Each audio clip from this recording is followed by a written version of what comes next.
Hey everybody, this is Rydo, and the following that you're going to see is a clip from a much longer live stream in which I covered the Hearthstone Boomsday Project solo adventure of Puzzle Lab, which is a bunch of Hearthstone based card puzzles with 4 different goals of either lethal, board clear, mirroring your opponent's side of the board, or increasing your health to full health. With the exception of the last handful of puzzles in the final tiers, I found most of these puzzles super simple, and because of that, I really don't feel like you're going to be very satisfied if you have to look up the solution, or if you do look up the solution without at least giving it a good 20 minutes to an hour. However, there are some that will undoubtedly confuse quite a few people, and that's what these solutions are for. Now, because this is a clip, it's just going to clip into the solution. You may not understand what I'm saying. I may get cut off, and that is fine. Remember, once you know the solution, you can't unknow the solution. So consider that before you watch too. And finally, I would ask that you like this video and subscribe to my channel. And when you subscribe to my channel, make sure you click the notification bell. Thank you. Here's the clip. Enough mana. See, just choose a minion, destroy the front. So let's see.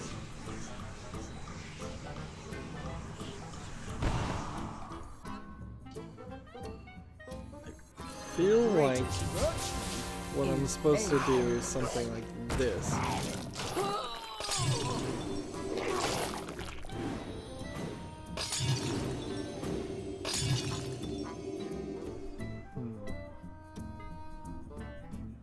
Let's see. I guess if I destroyed this,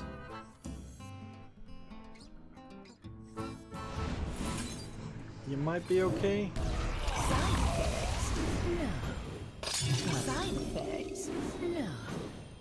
Wow. Okay. That was easy, just a lot of... So that was the solution to that puzzle. I'd like to take a moment to just share my general thoughts of the puzzles in general.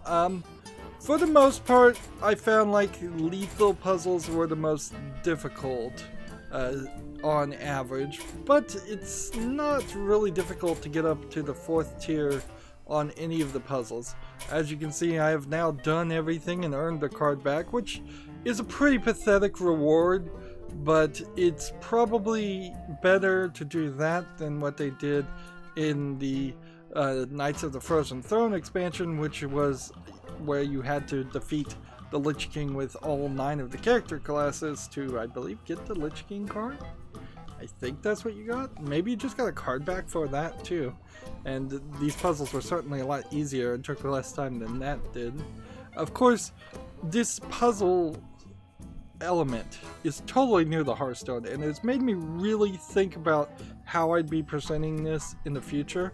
One thing I definitely do, and it's pretty much the most obvious thing, is I would separate the game audio out with the live stream audio on my microphone.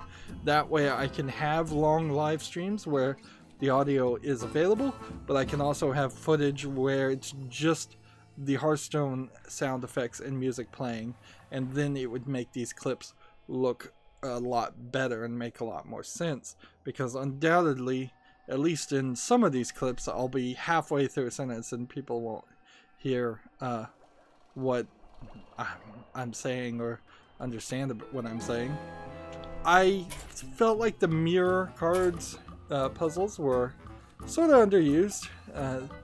I kind of would like to look at the numbers, but they don't really show it, so it's very possible that the first tier of Lethal had 7 puzzles, and the first tier of Lethal of Mirror had like 5 puzzles, because they don't make that super obvious.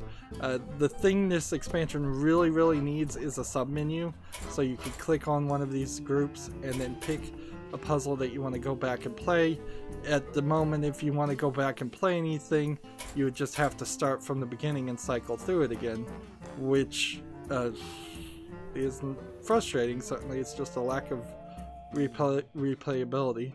There was a super hard 999 damage full Northshire puzzle for the final lethal spell, and then there was a rather hard couple of final tier board clear puzzles that in total I spent probably 15 hours on just those 3 puzzles of 35 hours of streaming.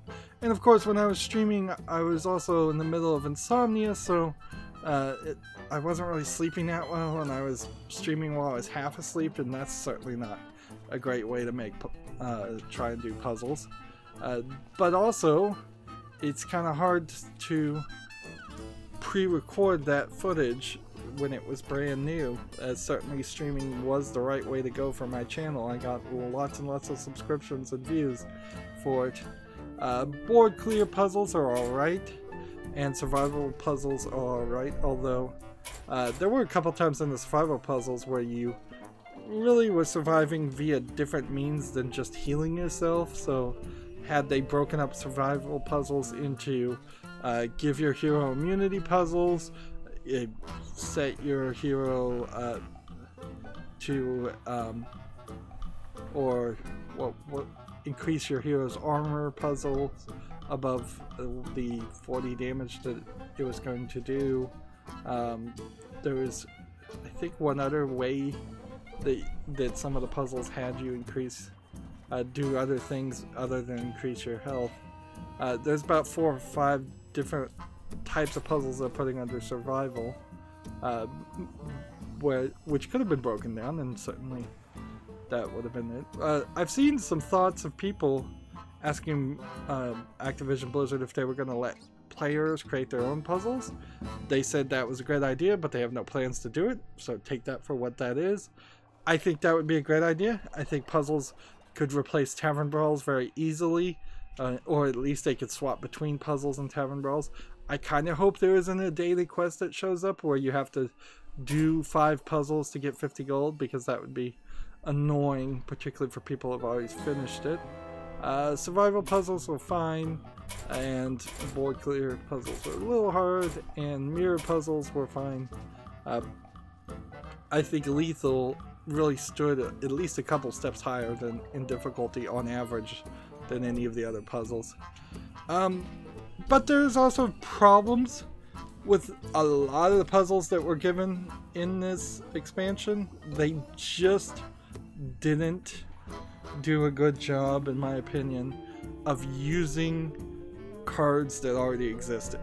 There's a bunch of cards from previous Solo Adventures expansions that have never been used in regular gameplay. They didn't bring any of those back. There's a lot of heroes that could have come back from the old Solo Adventures too. There's a bunch of cards that are wild that they really didn't play too much with any of those, and they really didn't play with the cards that are standard either.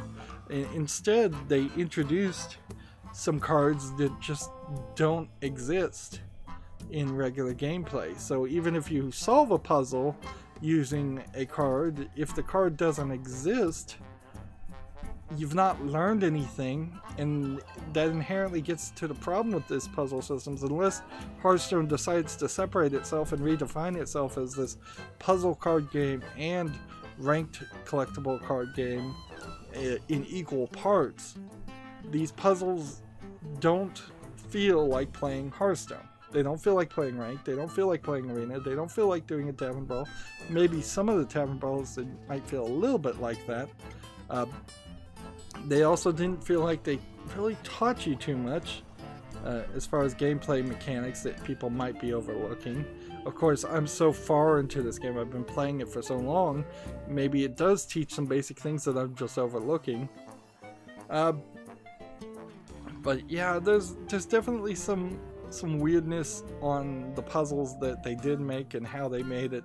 It seems like they just kind of had never thought about this and and this was a last second idea to do this expansion. Which is weird because this expansion came way too early and has really messed up my schedule and overcommitted me to doing a lot more work, editing out so much of the footage down into just short, often less than a minute clips of the successes, whereas Hearthstone in general is the game that I can rely on to not force me to do any editing or any extra work. Well, that's it where I'm gonna wrap up with this ideas. If you want to see the entire live streams, there are 7-part videos on my channel where I live streamed the Boomsday puzzle expansions, but they are very, very rough live streams. I am not gonna deny that.